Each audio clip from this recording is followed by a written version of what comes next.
ये लाल टिकली देखते रहना सारे, ठीक है बेटा। तो बेटा आज नेक्स्ट चेकलिस्ट में हम लोग क्या डिस्कस करने वाले हैं? आज की चेकलिस्ट में हम लोग डिस्कस करने वाले हैं मोमेंट ऑफ इनर्शिया। किसके बारे में डिस्कस करने वाले बेटा? मोमेंट ऑफ इनर्शिया के बारे में। फिर इसके बाद एक रोटेशनल का और लेंगे, रोलिंग मोशन का, फिर उसके बाद इसको खत्म कर देंगे, ठीक है। टॉपलिंग जो होगा वो मैं अलग टॉपिक से पढ़ाऊंगा, ठीक है, टॉपलिंग को, ठीक है बेटा। तो बेटा आज की जो चेकलिस्ट है बेटा, इसमें हम लोग पूरा पूरा मोमेंट ऑफ इनर्शिया डिस्कस करेंगे। क्या डिस्कस करेंगे बेटा? Moment of inertia. फिर हम देख लेते हैं बेटा, बहुत प्यारा फ्रेम, ये हमारा बहुत प्यारा फ्रेम है, ठीक है बेटा। मोमेंट ऑफ इनर्शिया, ठीक है बेटा। मोमेंट ऑफ इनर्शिया का मतलब क्या होता है? ध्यान से समझिएगा बेटा। मोमेंट ऑफ इनर्शिया का मतलब क्या बताया गया था? मोमेंट ऑफ इनर्शिया का मतलब बताया गया है, मोमेंट ऑफ इनर्शिया का मतलब बताया गया भाई, क्या बताया गया मोमेंट ऑफ इनर्शिया का मतलब? मोमेंट ऑफ इनर्शिया का मतलब बताया गया आपको रोटेशनल एनालॉग ऑफ मास, है ना। यानी कि अगर आप किसी चीज का लीनियर मोशन ऑब्जर्व कर रहे हो, है ना, आप किसी चीज का क्या कर रहे हो बेटा, किसी कोई भी बॉडी है बेटा एम मास की, वो वी वेलोसिटी से चल रही है ना सर। अगर आप यहां पर क्या कर रहे हो, किसी भी मास का मोशन ऑब्जर्व कर रहे हो, लीनियर मोशन ऑब्जर्व कर रहे हो, तो लीनियर मोशन में लेट से मैं क्या ऑब्जर्व करता हूं? मोमेंटम ऑब्जर्व करता हूं। तो मोमेंटम मैं बोलता हूं एम इंटू वी, है ना। तो यहां पर एम क्या होता है? मास। एम क्या होता है? मास। और अगर मैं इसी ऑब्जेक्ट का बेटा क्या ऑब्जर्व करूंगा? रोटेशनल मोशन ऑब्जर्व करूंगा, तो मैं क्या लिखूंगा? L is equal to I omega, ठीक है बेटा। ये इसकी लीनियर डेफिनेशन है, ये इसकी एंगुलर डेफिनेशन है। तो जब लीनियर डेफिनेशन से एंगुलर डेफिनेशन में हम चेंज करते हैं मास को, तो वो क्या बन जाता है बेटा? मोमेंट ऑफ इनर्शिया बन जाता है। क्या बन जाता है? मोमेंट ऑफ इनर्शिया बन जाता है।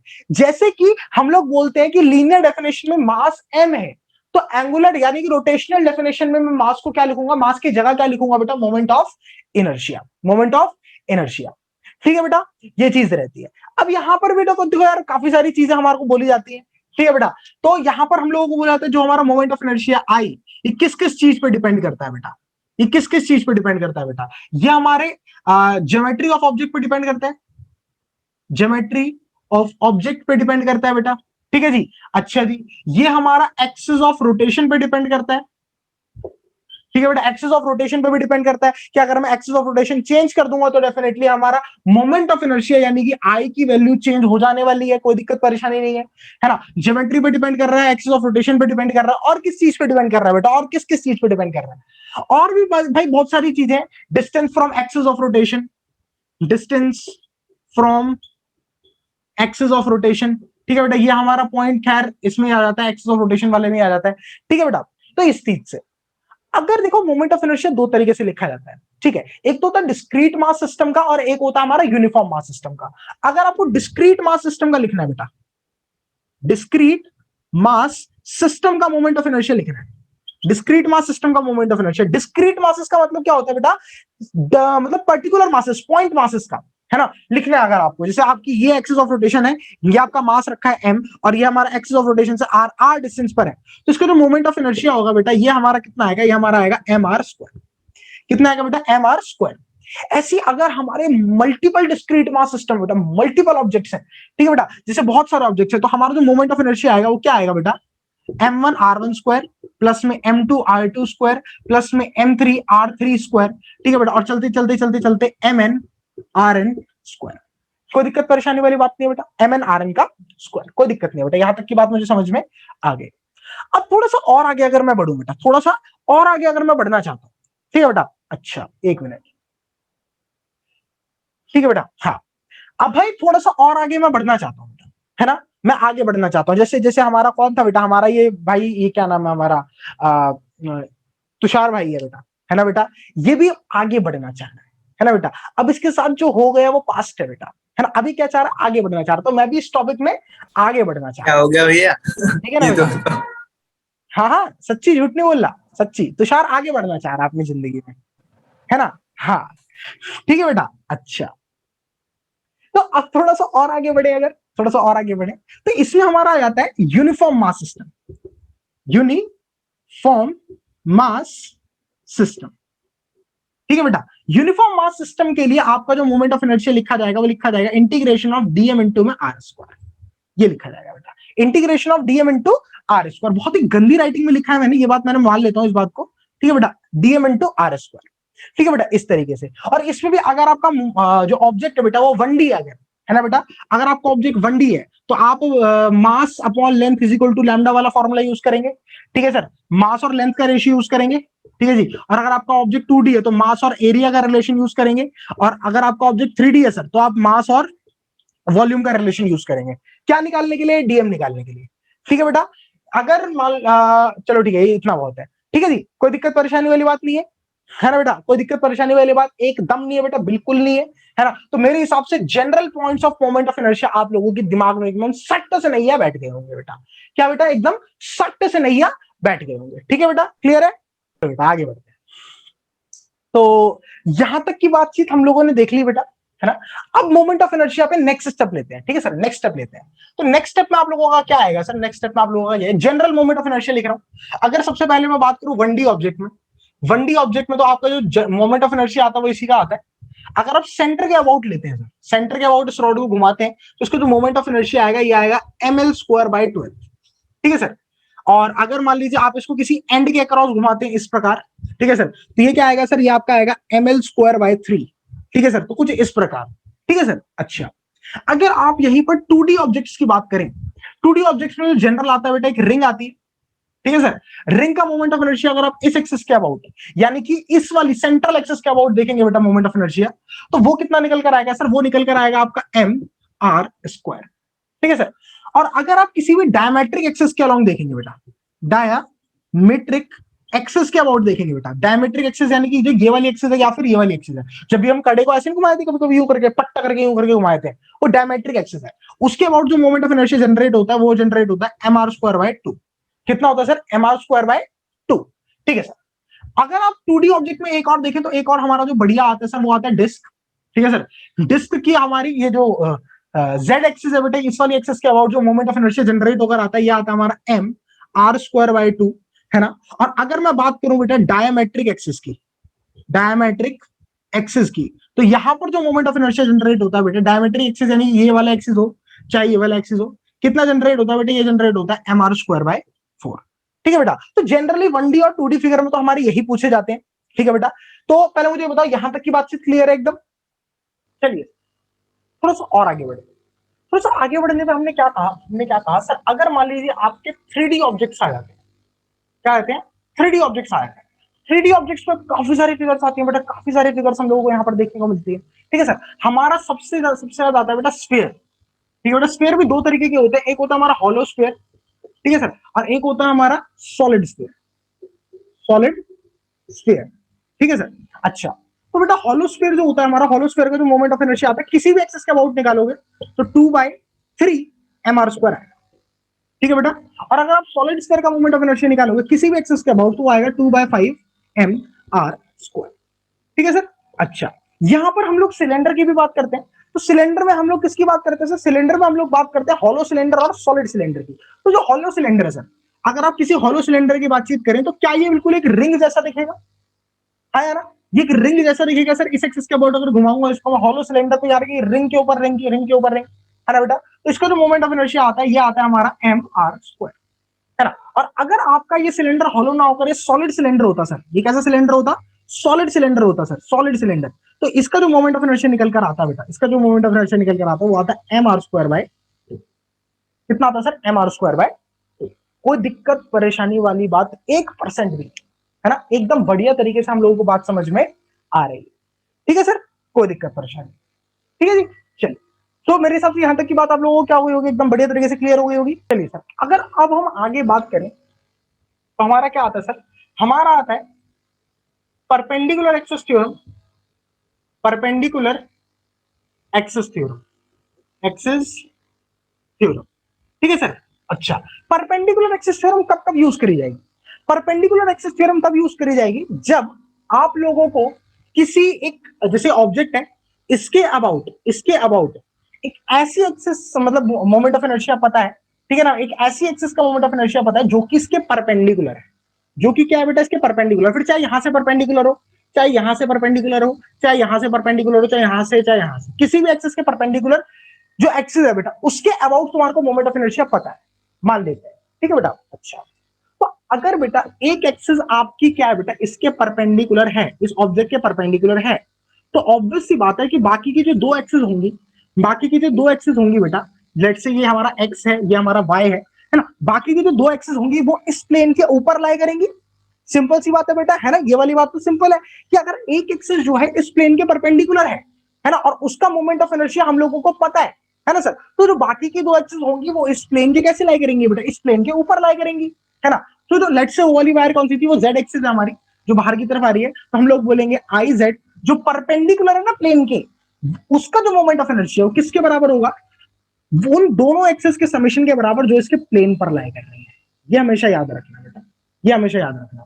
ये वाली एक्सिस कौन सी होगी, ये वाली एक्सिस कौन सी होगी, ये वाली एक्सिस वो होगी बेटा जो हमारी प्लेन के परपेंडिकुलर है, प्लेन के परपेंडिकुलर है, ठीक है ना, परपेंडिकुलर है, ठीक है। और ये दो एक्सिस कौन सी होंगी बेटा, जिनका समेशन हम लोग कर रहे हैं, ये वो वाली एक्सिस होंगी जो प्लेन के ऊपर लाई कर रही है, प्लेन के ऊपर लाई कर रही है, कर रही है, ठीक है बेटा, कोई दिक्कत वाली बात नहीं। तो इस तरीके से हम लोग क्या निकालते हैं बेटा, इस तरीके से हम लोग क्या नाम है आपका, परपेंडिकुलर एक्सिस थ्योरम समझते हैं। तो अगर मान लो इस पॉइंट के वो दे रखा है मोमेंट ऑफ इनर्शिया, तो आप इसके अबाउट, इस एक्सिस के और इस एक्सिस के अबाउट निकाल सकते हो मोमेंट ऑफ इनर्शिया।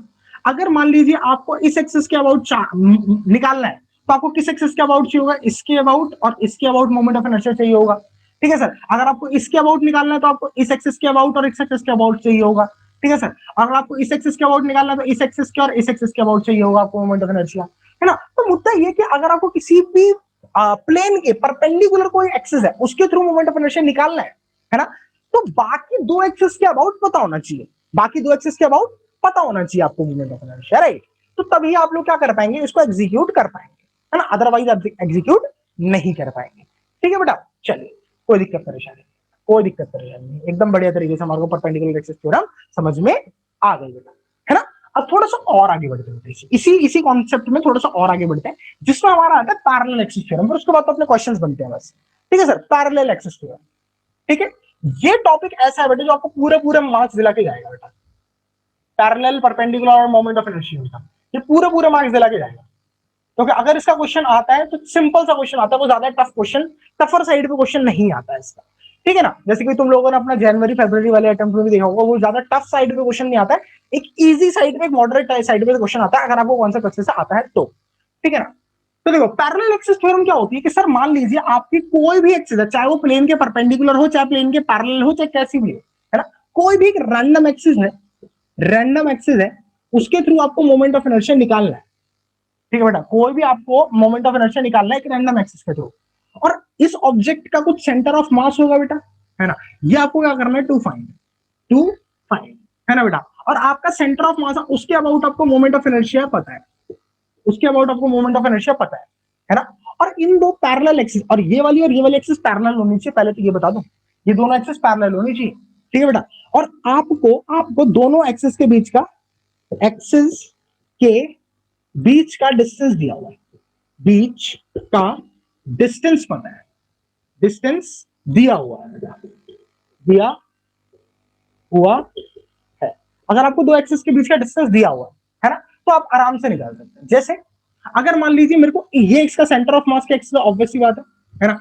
अच्छा, मेरे को इस एक्सिस के अबाउट चाहिए, तो दोनों एक्सिस देखो, ये एक्सिस और ये एक्सिस पैरेलल है ना, इन दोनों के बीच का जो डिस्टेंस है लेट से डी है ना सर। और ये अपनी सेंटर ऑफ मास वाली एक्सिस है, इसका ICOM, इसमें आप कर देंगे प्लस MD², फिर आपका आ जाएगा moment of inertia about required axis, ठीक है सर, अबाउट रिक्वायर्ड एक्सिस। इसमें ना कई बच्चे कंफ्यूज हो जाते हैं, ध्यान से समझना। अगर मान लीजिए ये आपका ऑब्जेक्ट है ना, और मान लीजिए आप लोगों को बोला गया कि सर इस पॉइंट के मुझे इस पॉइंट के अबाउट चाहिए, जो वो चाहिए मोमेंट ऑफ इनर्शिया डायमेट्रिक इसके, तो पता है आपका जो सेंटर ऑफ मास की एक्सिस है वो ये नहीं रहेगी इस बार, वो ये नहीं रहेगी इस बार, जो सेंटर ऑफ मास की एक्सिस बन जाएगी वो ये वाली बन जाएगी, ये वाली। आप लोगों ने देखा ना, अगर आप डिस्क एक्स एक्सिस के अबाउट घुमाते हो तो mr²/4 आता है, तो यहां पर आपका जो ICOM हो जाएगा वो mr²/4 हो जाएगा, है ना। और दोनों के बीच का डिस्टेंस आपको कितना दे रखा है, r दे रखा है, तो इसमें प्लस में आप mr² कर देंगे, तो आपको रिक्वायर्ड सेंटर ऑफ मास यानी कि रिक्वायर्ड मोमेंट ऑफ इनर्शिया मिल जाएगा, यानी कि इस एक्सिस के अबाउट, समझ आया? मतलब इसको हम अपने तरीके से मॉड्यूलेट कर सकते हैं, अपने तरीके से मॉड्यूलेट कर सकते हैं। अगर मान लीजिए ये आपका ऑब्जेक्ट है ना, और आपको इस एक्सिस के अबाउट चाहिए, तो आप ऑब्वियस बात है आपको सेंटर ऑफ मास की एक्सिस लेनी पड़ेगी, वो ये वाली लेनी पड़ेगी। But axis of centre of mass का मतलब है कि वो जो एक्सिस है ना वो आपके सेंटर ऑफ मास से पास होनी चाहिए, बस ये है मुद्दा। ठीक है ना, बाकी तो आप निकाल लोगे, कोई दिक्कत परेशानी नहीं है उस चीज की ना।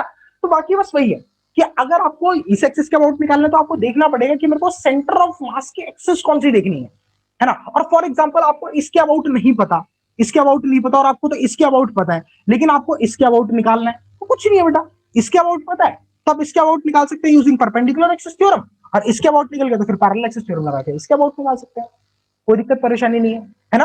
तो जो मैं समझा रहा हूं सबको समझ में आ रहा है, कोई दिक्कत परेशानी वाली बात तो नहीं है ना, आराम से जो चीज मैंने बताई वो समझ में आई ना सबको, क्लियर है सबको?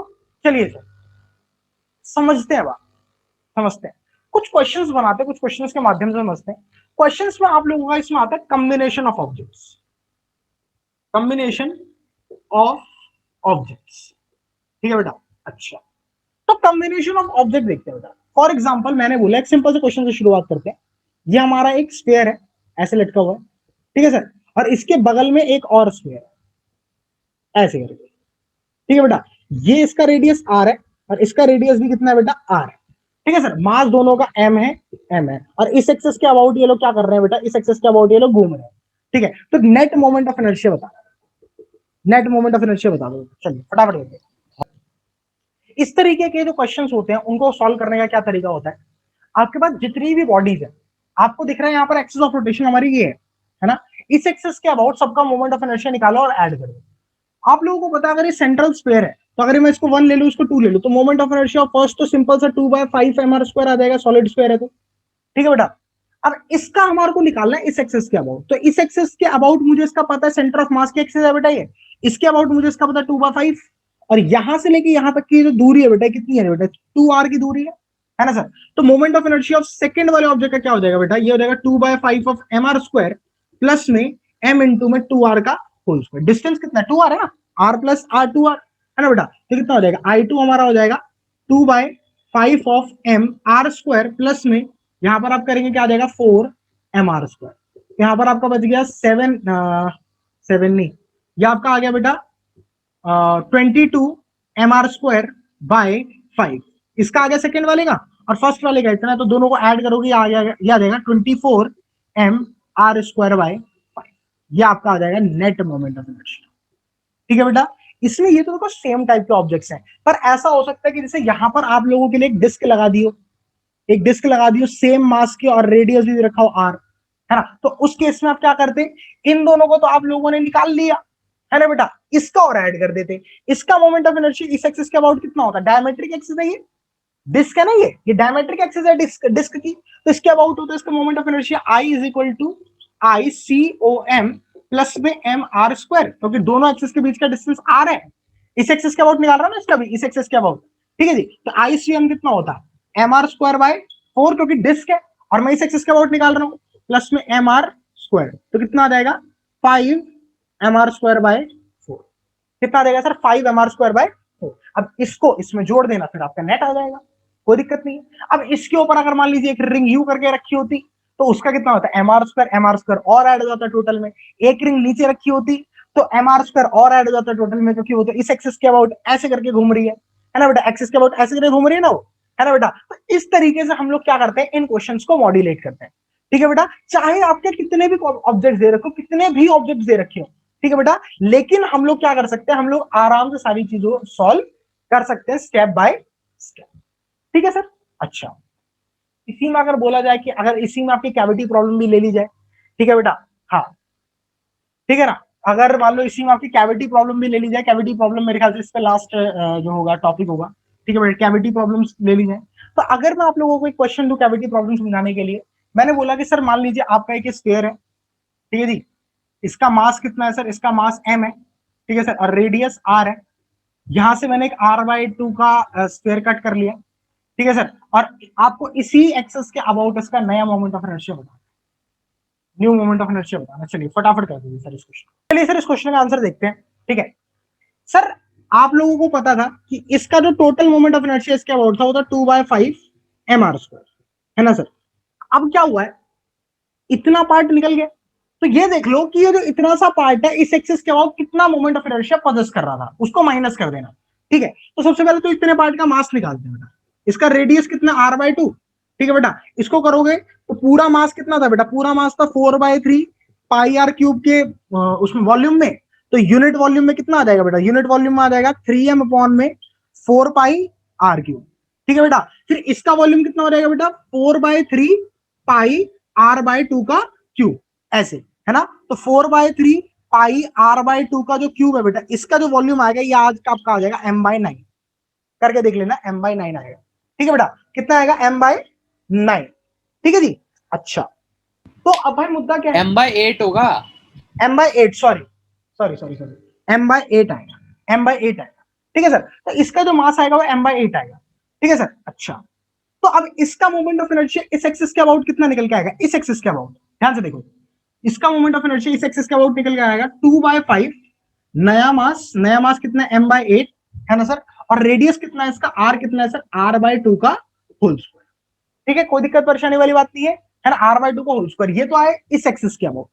अगर आपको इस एक्सिस के अबाउट निकालना है इसका मोमेंट ऑफ इनर्शिया, तो क्या करना पड़ेगा, प्लस m/8 मास इंटू में डिस्टेंस कितना r/2, यानी कि r/2 का होल स्क्वायर। ठीक है बेटा, तो ये जो मोमेंट ऑफ इनर्शिया आएगा, ये आएगा मोमेंट ऑफ इनर्शिया इस वाले पार्ट का, ये जो कट डाउन पार्ट है, ये जो कट कर चुका है पार्ट, है ना, इसका इस एक्सिस के अबाउट। और टोटल का इस एक्सिस के अबाउट ये रहा, इसमें से माइनस कर दीजिएगा, ये आपका आंसर आ जाएगा। बात खत्म, बात खत्म हो चुका है, कोई दिक्कत परेशानी वाली बात नहीं बची, है ना सर। एकदम बढ़िया तरीके से आप लोगों को बात समझ में आ गई होगी मेरे हिसाब से, क्लियर सी बात है बेटा, कोई ज्यादा दिक्कत परेशानी वाली बात नहीं, ज्यादा झोलम झाल नहीं है। ठीक है, आराम से चीज समझ में आ जाएगी। ठीक है बेटा, कोई दिक्कत परेशानी वाली बात नहीं है। ठीक है, तो एक बार बेटा सारे बच्चे बता देंगे, सबको समझ आ गया मोमेंट ऑफ इनर्शिया, आज का टॉपिक क्लियर है एकदम बढ़िया तरीके से, ठीक है ना। चलिए सर, तो आज के लिए बस इतना, मिलते हैं आप लोगों से नेक्स्ट क्लास में विद रोलिंग मोशन के साथ। ठीक है बेटा, और बढ़िया तरीके से सॉल्व करेंगे, रोलिंग मोशन और टॉपलिंग भी करवा लेंगे नेक्स्ट क्लास में। ठीक है, साथ साथ। ठीक है बेटा, मिलते हैं नेक्स्ट क्लास में, टिल देन बाय बाय।